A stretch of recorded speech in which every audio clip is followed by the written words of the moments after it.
আপনাকে ভালোবাসতে আমার আপনার সাথে যোগাযোগ রাখার প্রয়োজন নেই। আপনিও জানেন যোগাযোগ তো একবার না বহুবার বন্ধ হয়েছে, বহুদিনের জন্য। পালো তো আমি আপনাকে সেদিনও বেসেছি। থাক না যোগাযোগ বন্ধ, থাক না কিছু কথা আল্লাহ জানুক, কিছুটা কি ভোর জানুক, বাকিটা আমি আর আমার নির্গম রাতের মাঝে সীমাবদ্ধ থাকুক। কিছু একটা অপূর্ণ ছিল যা কখনো পূর্ণতা পায়নি। কেউ একজন আমারও ছিল, কিন্তু সে আমার হয়নি। তারপর যাকে বহুবার দেখার পরেও মন ভরে নাই, তাকে আজ বহুদিন দেখি না। তোমাকে আজও পুরোপুরি ভুলে ওঠা হয়নি। তুমি আছো, তুমি রয়ে গেছো। তুমি আমায় ভালোবাসোনি, এটা তোমার ভুল ছিল না। তোমার জায়গা থেকে তুমি সঠিক ছিলে। ভুল ছিল আমার। কেন জানো? বিনা অনুমতিতে তোমাকে ভালোবেসেছি। তোমাকে না জানিয়ে সহস্রাধিক স্বপ্ন বুনেছি। ভেবেই নিয়েছি তুমি আমার, এক প্রকার ধরেই নিয়েছিলাম তুমি কখনোই আমাকে ফেরাবে না। মনে করেছিলাম বাকিটা জীবন তুমি শুধুই আমার। এসব কিছুই ভুল ছিল, সব কিছু ভুল ছিল। আরও ভুল ছিল কি জানো?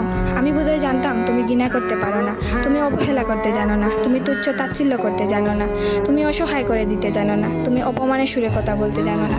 কিন্তু এসবের কোনো কিছুই তোমারও জানা ছিল না, কিংবা কোনো কিছুই যে তুমি করতে পারো না তা কিন্তু নয়। সব কিছুই তুমি পারো। পুরো চিন্তা ভাবনাই ছিল ভুল, যে আমি ভেবেছিলাম তুমি ঠিক তার উল্টো দিকেই ছিলে।